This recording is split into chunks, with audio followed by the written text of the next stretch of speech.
Harga batu bara dunia menguat di Senin waktu setempat setelah sempat melemah dalam 2 hari sebelumnya.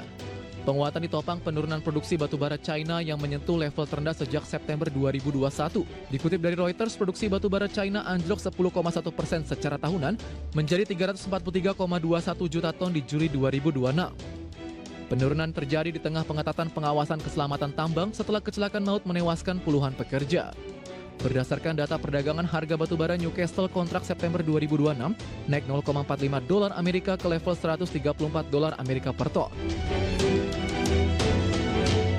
Berbagai sumber IDX Channel. Dan seperti apa update terkini pergerakan harga sejumlah komoditas sampai dengan sore hari ini waktu Indonesia Barat. Dapat Anda saksikan grafis di layar televisi Anda pemirsa. Minyak WTI menguat di 0,64% di level 84,21 dolar Amerika per barrel. Nikel menguat di 0,56% di level 16.834 dolar Amerika per metrik ton. Emas melemah di 0,43% di level 4.454 dolar Amerika per troy ounce. Sementara CPO menguat di 0,70% di level 4.855 ringgit Malaysia per tonnya.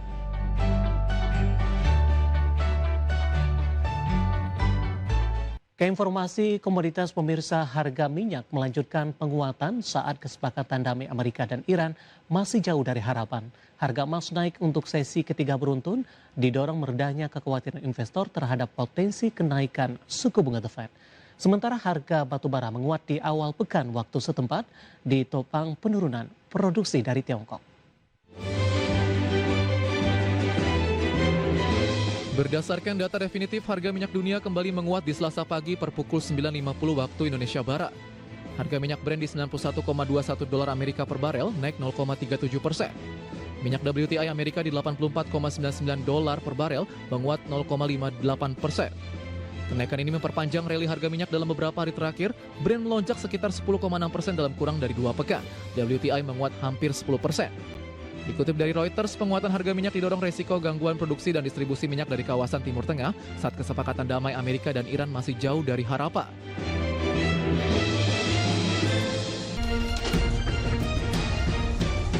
Harga emas naik untuk sesi ketiga berturut-turut di Selasa, didorong meredahnya kekhawatiran investor terhadap potensi kenaikan suku bunga The Fed di bulan depan.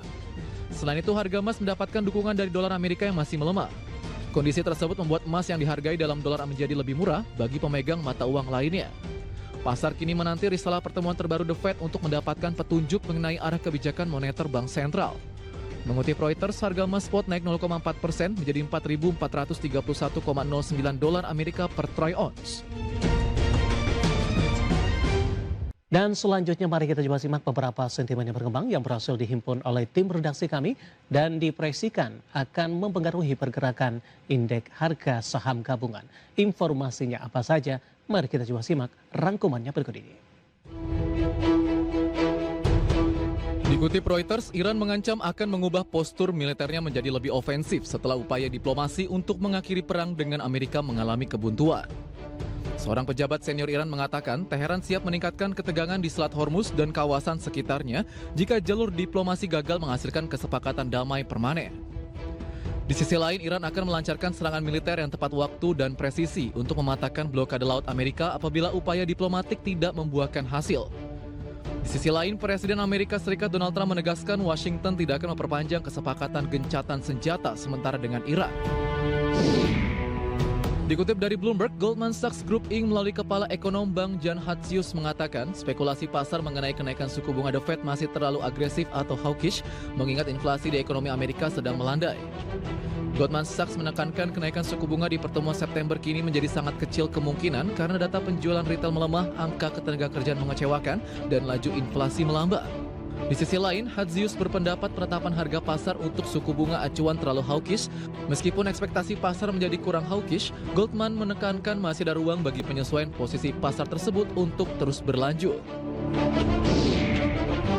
Dari Asia, ekonomi China mengawali paruh kedua tahun ini lesu dengan mencatatkan kinerja produksi industri dan konsumsi tercatat lebih buruk dari perkiraan. Produksi industri China tumbuh 4,5% secara tahunan di Juli 2026 melambat dibandingkan pertumbuhan 5,3% di Juni, lebih rendah dari ekspektasi pasar sebesar 5,0%. Perlambatan terjadi di tengah melemahnya permintaan domestik serta gangguan cuaca ekstrim yang memengaruhi aktivitas produksi. Sementara itu, penjualan retail China hanya tumbuh 0,6% secara tahunan di Juli 2026, melambat dibandingkan pertumbuhan 1,0% di Juni dan jauh di bawah ekspektasi pasar yang memperkirakan kenaikan 1,5%. Perlambatan terjadi di Sumbang, penjualan mobil anjlok 17,0% secara tahunan. Berbagai sumber IDX Channel. Ketua pilihan pemirsa rancangan APBN tahun 2027 yang telah disampaikan pemerintah dinilai membawa sentimen yang cukup positif bagi pasar modal Indonesia. Meski demikian, analis pasar modal menyatakan dampak positif tersebut belum otomatis mendorong re-rating indeks harga saham gabungan secara berkelanjutan. Rancangan Anggaran Pendapatan dan Belanja Negara 2027 dinilai membawa sentimen awal yang cukup positif bagi pasar modal Indonesia. Namun dampak positif tersebut belum otomatis mendorong re-rating indeks harga saham gabungan secara berkelanjutan. Head of Research RHB Sekuritas Andri Wijaya melihat target defisit yang lebih rendah, afirmasi peringkat investment grade, dan pipeline proyek yang semakin jelas dapat meningkatkan kepercayaan pasar. Disiplin fiskal juga berpotensi menahan kenaikan yield SBN, menopang rupiah, dan mendukung valuasi saham yang sensitif terhadap suku bunga. Namun sentimen positif tersebut belum otomatis menghasilkan re-rating IHSG secara berkelanjutan. Risiko intervensi negara yang semakin besar, potensi masalah tata kelola, risiko eksekusi proyek, serta kewajiban kontingensi yang mungkin muncul dari pembiayaan BUMN dan jaminan pemerintah tetap menjadi perhatian. Di sisi lain, Head of Research Kisi Sekuritas Muhammad Wafi menjelaskan bahwa target pertumbuhan ekonomi 6% cenderung ambisius. Pasar disebut merespon target ini sebagai sinyal kepercayaan secara jangka pendek sekaligus kehati-hatian dalam jangka panjang. Menurutnya, terdapat sedikitnya 3 hal yang perlu diwaspadai investor atas target anyar pemerintah pada 2027. Pertama, kesenjangan antara target pertumbuhan ekonomi 6% dan realisasi tahun ini, selisih yang ada merupakan lompatan yang ambisius.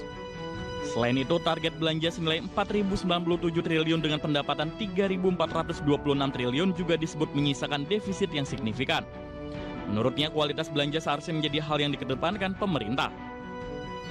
Sementara itu, senior market analis Mirai Aset Sekuritas, Nafan Aji Gusta menilai bahwa sebetulnya target pertumbuhan ekonomi 6% dari Presiden Prabowo Subianto mampu menjadi sentimen positif bagi pasar saham secara jangka pendek. Selain itu, inflasi 2,5% dan yield SBN 10 tahun pada level 6,9% juga dinilai memberikan pesan bahwa pemerintah menginginkan kombinasi pertumbuhan dan stabilitas makroekonomi. Berbagai sumber, IDX Channel.